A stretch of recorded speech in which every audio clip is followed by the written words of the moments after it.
Aku nggak expect. Aku nggak expect bakalan nangis, guys. Jangan nangis, skincare terbuang. Skincareku terbuang. Hai, this is me, Angelica Pradita, and welcome back to my channel. Halo teman-teman, apa kabar semuanya? Semoga kabarnya teman-teman baik-baik aja. Jadi hari ini aku kembali dengan videoku yang ketiga di tanggal 30 September. Ini aku recording alias rekaman sekitar jam setengah 8 malam. Dan ini merupakan video terakhirku, video ketiga buat menutup Alopecia Awareness Month di tahun 2020 ini. Dan aku kembali dengan kepala yang barusan banget itu habis aku cukur, habis aku shaving. Soalnya aku ngerasa nggak nyaman kalau misalnya aku punya kepala yang pitak-pitak gitu, dan aku memang jujur lebih nyaman itu dengan kondisi yang kayak gini. Jadi bukan karena aku mau membangkitkan rasa kasihan atau mau mencari perhatian seseorang, itu enggak, tapi memang lebih karena aku nyamannya tuh seperti ini. Dan hari ini aku mau jawabin beberapa pertanyaan yang udah masuk di Instagramku, karena sekitar 1 minggu yang lalu aku buka kolom pertanyaan di salah satu storyku itu tentang teman-teman yang masih kepo soal alopecia, terutama gimana caranya aku menerima diri, terus gimana caranya aku lebih pede, caranya aku menghadapi bulian dari orang-orang di sekitar aku. Dan hari ini aku udah ngumpulin beberapa pertanyaan. So ya, aku bakalan jawabin pertanyaannya di video ini. Jadi tonton videonya sampai selesai ya. Oke, buat pertanyaan yang pertama itu dari @Fionelia Wong. Fionelia ini bertanya tentang rincinya alopecia itu seperti apa. Jadi kayak penyebab, terus gejala dan sebagainya. Sebenarnya pertanyaannya Fionelia ini udah aku jawab di videoku yang sebelumnya tentang apa sih itu alopecia, terus penyebabnya apa, lalu juga kira-kira gejalanya itu seperti apa. Nah di sini aku mau jelasin lagi, tapi aku jelasinnya secara singkat aja ya. Untuk penyebabnya sendiri dari sumber yang aku dapat itu memang sampai sekarang belum ada penyebab spesifiknya. Nah, jadi kayak ya memang belum ada penyebab spesifiknya kenapa rambut seseorang itu bisa rontok atau kenapa seseorang itu punya kondisi alopecia gitu. Cuma kalau misalnya mungkin kalau ada teman-teman yang nonton video ini dan mungkin punya kondisi yang sama dan masih penasaran sama penyebabnya, teman-teman bisa langsung datang ke dokter kulit yang ada di kota teman-teman buat dapetin info lebih lanjut soal penyebab alopecia dari alopecianya teman-teman. Terus alopecia ini tuh bukan penyakit yang seperti yang aku bilang sebelumnya, bukan penyakit yang berbahaya, terus juga bukan penyakit yang mematikan, tapi kalau di aku personally, di pengalaman aku itu lebih ngefek ke penampilan. Terus pertanyaan yang kedua ada dari @fredolin_louis itu oh thank you karena udah doain aku biar cepat pulih dari kondisi ini. Terima kasih banyak Kak Fredolin Louis, terima kasih atas doanya. Dan Kak Louis ini bertanya, aku udah berapa lama punya kondisi ini, sama apakah alopecia itu sejenis kanker. Oke, aku akan menjawabnya lagi. Kalau aku sendiri itu udah hidup dengan kondisi ini sejak tahun 2009. Dari bulan Maret 2009, berarti kalau misalnya dihitung sampai sekarang, aku udah 11 tahun lebih beberapa bulan hidup dengan kondisi seperti ini. Dan jujur di aku itu sama sekali nggak berefek pada produktivitas sih sebenarnya. Kayak ya seperti yang aku bilang di videoku yang sebelumnya, aku masih bisa kuliah, aku bisa sekolah, aku bisa ikut berbagai macam kegiatan, dance cover, storytelling, makeup dan segala macam, dan itu sama sekali nggak mengganggu produktivitas aku. Cuma memang efeknya itu ke penampilan teman-teman, jadinya ya seperti ini penampilan aku. Ini kalau misalnya teman-teman lihat, ini kan kayak ada titik-titik warna abu-abu gitu kan di kepalaku. Nah ini titik abu-abu itu rambut yang masih tumbuh. Ini rambut sisaan dari yang rontok yang terakhir. Sementara kalau teman-teman lihat di sini yang nggak ada titik abu-abunya itu, nah ini yang pas rontok kedua kemarin itu ikutan rontok dan sampai sekarang itu belum tumbuh. Terus seperti yang udah aku jelasin juga di video sebelumnya, bahwa alopecia ini tuh bukan penyakit kanker. Sekali lagi, alopecia bukan penyakit kanker gitu. Jadi ini ya kayak yang aku bilang sebelumnya, bukan penyakit kanker, bukan penyakit mematikan. Terus sepengetahuan aku ini juga bukan penyakit yang diturunkan, tapi memang penyebab pastinya tuh belum ada, teman-teman. Jadi kalau bisa dibilang ini tuh kayak multifaktor, dan masing-masing orang, misalnya aku sama teman-temanku yang di dalam komunitas itu penyebabnya kita satu sama lain tuh berbeda. Bahkan sampai sekarang pun penyebab pastinya aku itu tuh belum terdeteksi, belum ketahuan gitu. Jadi masing-masing orang alopecia itu penyebabnya, terus lamanya dia rambutnya gugur atau lamanya dia rambutnya tumbuh itu tuh berbeda-beda. Jadi nggak bisa disamakan bahwa alopecia penyebab pastinya adalah A, waktu untuk rontoknya adalah sekian hari, sekian bulan, sekian tahun. Lalu untuk tumbuh itu sekian bulan, sekian tahun. Itu satu sama lain dari kami itu tuh nggak sama gitu. Oke, lanjut ke pertanyaan yang selanjutnya. Ini pertanyaannya dari salah satu sahabatku, salah satu partner di segala kondisi waktu aku kuliah, dari @alisjonjing alias Yasa. Hai Yasa. Jadi teman aku nih nanya, titik balik saat aku bener-bener menerima diri itu kapan? Lalu kapan sih terpikir bahwa aku udah nggak butuh wig lagi? Well, kalau di aku pribadi, di pengalaman aku, titik baliknya itu sekitar tahun 2017 akhir. Jadi sekitar bulan Desember atau di sekitar awal 2018. Jadi kayak awal Januari 2018.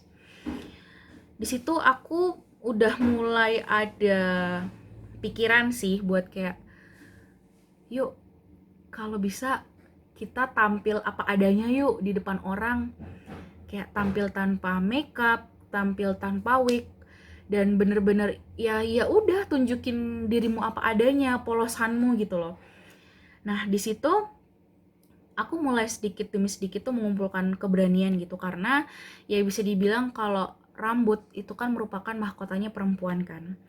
Dan jujur gak semua orang, khususnya perempuan yang punya kondisi alopecia itu siap untuk tampil apa adanya, untuk menerima diri apa adanya gitu. Menurut aku, kalau menurut aku pribadi ya, menerima diri sendiri itu belum tentu kita bisa tampil apa adanya gitu. Tapi di situ aku mencoba bahwa buat aku pribadi, buat ukuran aku sendiri, ketika aku sudah mulai punya keberanian, ketika aku sudah mulai punya pikiran, udah punya niat buat tampil bare face, buat tampil apa adanya di depan orang-orang, itu merupakan satu gerakan, satu step buat aku maju ke penerimaan diri gitu. Itu kalau menurut ukuran aku. Ukuranku sama ukuran orang lain itu beda-beda, nggak bisa disamain. Nah, terus di awal 2018 itu, awal Januari 2018, aku memutuskan buat mulai berkarya di YouTube sebagai seorang beauty vlogger. Kalau aku bisa bilang ya, beauty vlogger. Di situ aku mulai berusaha buat nguatin diri, yuk kita mulai berkonten gitu. Karena banyak teman-temanku yang mendukung buat aku berkonten. Terus dari keluarga juga responnya positif banget ketika aku mengutarakan niat bahwa aku mau mulai berkarya di YouTube. Dan kalau misalnya seorang beauty vlogger itu berkarya di YouTube, itu berarti kan dia harus siap tampil apa adanya di depan kamera. Gak mungkin dong seorang beauty vlogger sepanjang videonya itu tampil full makeup, kecuali di akhir kan, ketika kita ngeliatin hasil makeupnya itu seperti apa. Dan di situ aku kayak, oke, kalau mulai sebagai seorang YouTuber atau seorang content creator, berarti harus berani tampil bare face. kalau bisa berani tampil tanpa wig di depan umum gitu. Dan di situ aku mulai pelan-pelan aku wujudin niat aku. Jadi awalnya kalau nggak salah ya teman-teman, di video makeup tutorial pertama aku masih pakai wig, tapi kayak aku udah berani tampil bare face. Terus di video selanjutnya aku mulai nguatin diri, yuk kita bisa yuk coba dulu 1 kali nggak pakai wig, kita lihat responnya seperti apa. Akhirnya ya udah di video selanjutnya, entah aku lupa pastinya, entah itu di video selanjutnya banget, 1 video setelahnya atau beberapa video setelahnya, aku bener-bener tampil bare face dan tanpa wig waktu itu. Seiring berjalannya waktu sampai di pertengahan 2018, aku berpikir bahwa kok nyaman gitu tampil tanpa makeup, tampil tanpa wig, dan itu aku tampilnya di YouTube, dimana nggak ada orang yang kenal sama aku ya, kecuali beberapa temanku yang memang aku sharing bahwa aku mulai berkarya di YouTube. Aku berpikir kayak, sama orang asing aja kamu berani, apalagi sama orang yang memang udah kenal kamu. Yuk coba yuk. Sampai waktu itu aku tanya sama papaku, aku tanya kayak, "Pah, kalau aku pergi ke kampus nggak pakai wig, nggak pakai makeup, keren nggak?" Aku tanya kayak gitu ke papaku. Dan jawaban dari papaku itu adalah salah satu jawaban yang benar-benar nguatin aku bisa tampil sampai sekarang. Dan papaku bilang bahwa nggak apa-apa kok, bagus, keren kalau kamu berani tampil apa adanya di depan umum. Dan sejak saat itu kayak aku berpikir, oke, aku akan mulai buat tampil bare face apa adanya, buat tampil tanpa wig itu di awal semester 5. Dan di situ pas banget ada salah satu mata kuliah, kalau nggak salah tuh teknik pengembangan pribadi, dan dosennya itu adalah salah satu dosen yang menurut aku tuh keren banget. Itu salah satu dosen panutan aku. Dan di situ ya udah, aku di minggu pertama aku tampil tanpa wig. Minggu kedua kuliah aku baru berani tampil tanpa wig, itu aku inget banget minggu kedua. Dan waktu di minggu kedua itu juga kita dikasih tugas untuk presentasi life achievement-nya kita, mulai dari lahir sampai kita jadi seperti sekarang ini. Waktu itu aku umur 20, yes betul, aku waktu itu umur 20. Dan akhirnya di saat jam terakhir udah mau selesai kuliah, dosenku nanya, siapa yang berani buat maju ke depan dan cerita life achievement-nya. Dan di situ teman-temanku pada nggak berani gitu, tapi aku merasa bahwa ini adalah life achievement terbesar aku. Kenapa aku nggak sharing sama semua orang gitu? Akhirnya ya udah, aku beraniin diri aku maju, dan ya aku cerita life achievement terbesar aku ya hari itu. Hari itu adalah life achievement terbesar aku. Dan aku awalnya mikir bahwa wah, ini gue bakalan dihujat sih, gue bakalan dikatain caper lah segala macem. Tapi ternyata pikiran-pikiran aku itu tuh bener-bener nggak terjadi sama sekali. Justru respon yang aku dapat adalah dukungan dari satu kelas. Dan aku yang jarang nangis di depan umum, ya oke, aku mengakui bahwa aku orangnya gampang terharu ya, aku gampang terharu banget nonton drakor, nonton sesuatu yang melo-melo gitu, aku tuh gampang banget buat tergerak hatinya. Tapi hari itu aku merasa bahwa momen ketika satu kelasku, bahkan dosenku yang mungkin belum lama kenal sama aku, karena waktu itu kita dapat kesempatan diajar sama dosen itu tuh baru 2 semester. Jadi di semester 4 dan 5 kita dapat dosen itu. Kita baru dinamika belum ada 1 tahun, tapi dosenku kayak dia kasih dukungan banget gitu. Dan jujur dari situ aku merasa bahwa apa yang selama ini aku takutin, apa yang selama ini aku pikirkan bahwa lingkungan gak akan menerima aku, lingkungan yang kedepannya bakalan bikin aku insecure, lingkungan yang akan menentang aku buat masuk ke zona nyamanku. Karena kan ketika aku pakai wig, ketika aku pakai makeup, di satu sisi aku merasa itu nggak nyaman gitu, apalagi ketika aku masuk semester 5 di mana beban kuliahku tuh makin tambah gitu. Dan waktu itu salah satu alasan juga kenapa aku milih buat bareface itu, daripada waktunya pagi-pagi tuh aku buat makeup, mendingan aku buat tidur gitu, karena kan semalaman aku nugas gitu. Dan ya ternyata keputusan aku sangat didukung penuh sama teman-teman sekelasku. Bahkan mereka kayak, ya udah yuk kita jalanin sama-sama. Kamu, meskipun mereka nggak bilang ya, tapi waktu itu dari tatapan teman-temanku kayak, kamu nggak usah takut, kamu nggak usah malu, kamu nggak usah merasa apapun itu yang negatif, kita tetap terima kamu apa adanya.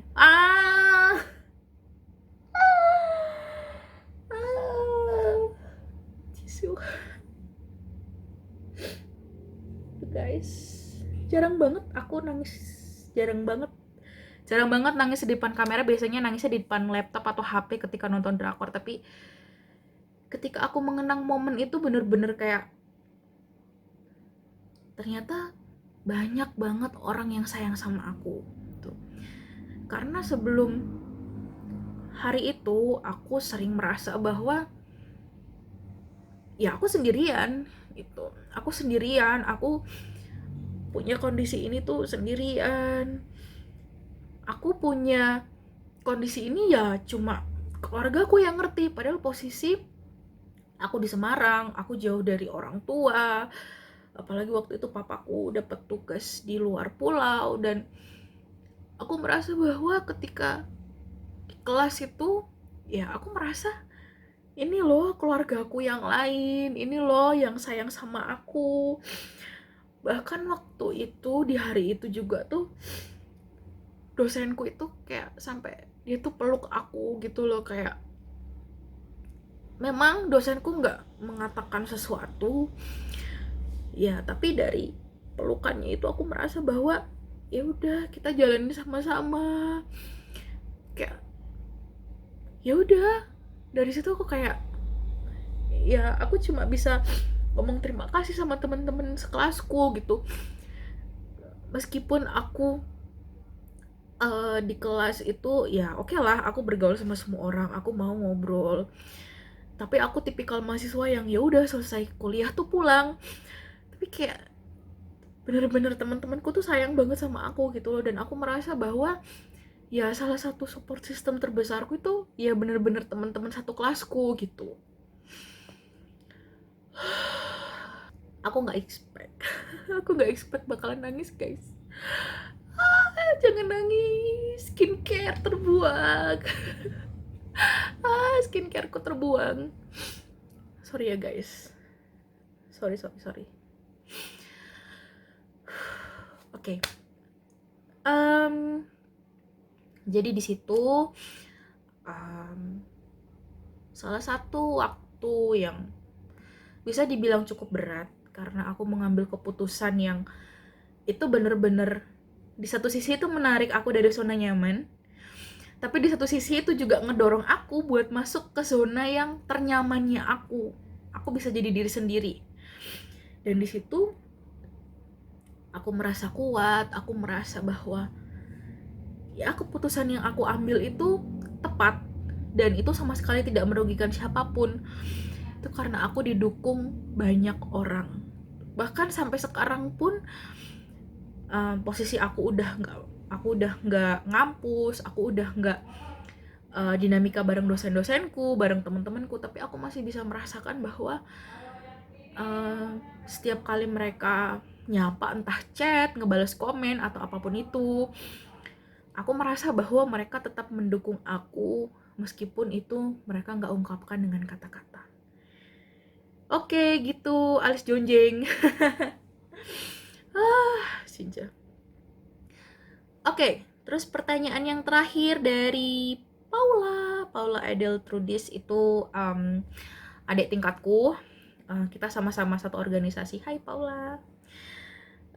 Paula nanya nih, gimana caranya buat kakak tetap percaya diri? Oke, ini sebenarnya pertanyaannya mau dibilang susah, ya susah, mau dibilang gampang ya gampang. Ini kayak ya gitulah ya. Cara buat aku tetap percaya diri, yang pertama, karena aku yakin bahwa banyak orang yang mendukung aku, mendukung keputusan aku buat jadi diri aku yang sekarang ini. Tuh. Dan salah satu alasan terbesar aku tetap percaya diri, ya kembali lagi ke niat awal gitu, karena aku kasihan dengan diriku sendiri gitu loh. Aku kasihan, aku harus make up, aku harus istilahnya menutupi diri, aku harus menutupi berkat Tuhan gitu, karena aku merasa bahwa kondisi seperti ini ya hanya sebagian orang, hanya orang-orang spesial, hanya orang-orang kuat yang bisa menerima ini. Jadi ketika aku di awal, ya memang niat aku tuh untuk nge-push diri aku sendiri tuh buat jadi pribadi yang lebih baik, buat jadi pribadi yang lebih free, buat jadi pribadi yang lebih merdeka, ya seperti ini gitu. Jadi ya udah gitu. Dan karena memang aku kembali ketika di satu titik aku merasa insecure atau apapun itu, ya aku kembali lagi ke niat awal. Sakjane iki kowe iki pengen ngopo toh? Sebenarnya kamu tuh berbuat seperti ini tuh untuk apa sih gitu. Dan memang hati kecilku tuh berkata, ya aku berbuat seperti ini karena aku ingin membebaskan diriku, aku ingin menjadi orang yang bener-bener merdeka, orang-orang yang bebas dari orang yang bener-bener bebas dari kekhawatiran, orang yang bener-bener bebas dari kecemasan, orang yang bener-bener nyaman buat menjalani hidup, buat jadi diri sendiri. Itu enak, hidupnya itu nggak ada yang disetting, nggak ada yang dibuat-buat, ya apa adanya gitu. Dan karena niat itu, jadi aku bisa tetap percaya diri. Aku percaya bahwa diriku udah melalui proses panjang, diriku udah melalui banyak tangis air mata, tawa gitu. Jadi itu yang membentuk aku buat jadi percaya diri seperti sekarang. Tuh. Dan komen-komen yang aku terima di setiap videoku, meskipun ya sebenarnya terkadang kontenku tidak mutu gitu. Terus juga komen-komen yang ada di postingan Instagramku itu juga yang membuat aku bisa tetap kuat sampai seperti sekarang ini. Jadi terima kasih, aku mau di video ini juga aku pengen ngucapin terima kasih banyak terima kasih. Matur nuwun sangat. Thank you so much buat semua orang, siapapun itu, baik yang aku kenal secara pribadi atau yang aku kenal melalui dunia maya, atau yang aku nggak kenal tapi teman-teman tetap memberikan dukungan. Aku benar-benar sangat berterima kasih karena dukungan teman-teman. Aku bisa jadi pribadi yang seperti ini. Aku bisa jadi pribadi yang lebih bebas. Aku bisa jadi pribadi yang lebih lepas. Dan kedepannya aku bakalan berusaha untuk menjadi orang yang lebih baik lagi, berusaha buat jadi orang yang tetap menebarkan semangat yang baik, semangat yang positif. Dan ya aku berharap kedepannya aku bisa menjadi garam dan terang di tengah dunia. Oke lah teman-teman, itu tadi video Q&A aku. Sekian, maaf banget kalau pertanyaan yang masuk itu cuma sedikit, karena ya memang dari video pertama, video yang sebelum ini tentang penjelasan alopecia itu sebenarnya menurut aku udah cukup jelas sih, makanya kayak ya udah nggak ada yang ditanyain sis gitu kan. Dan ya semoga di kedepannya aku bisa buka Q&A lagi karena ini Q&A perdana, jadi kayak kalau misalnya caraku membawakan Q&A atau caraku menjawab itu kurang tepat, mohon maaf ya teman-teman. Dan terima kasih juga buat teman-teman yang terus mensupport, terus mendukung. Kedepannya aku bakalan terus berkarya meskipun nggak tahu waktunya kapan, karena aku juga punya kesibukan sendiri, aku punya dunia sendiri, jadi mohon dimaklumi ya guys. Kalau teman-teman suka sama video ini, jangan lupa buat like video ini. Terus juga komen di bawah kira-kira teman-teman pengen aku bikin video apa selanjutnya. Terus subscribe dan nyalain tombol notifikasinya supaya tiap kali aku upload video teman-teman dapat pemberitahuan. Jangan lupa juga buat share video ini ke seluruh sosial media yang teman-teman punya. And I will see you on my next video. Bye bye!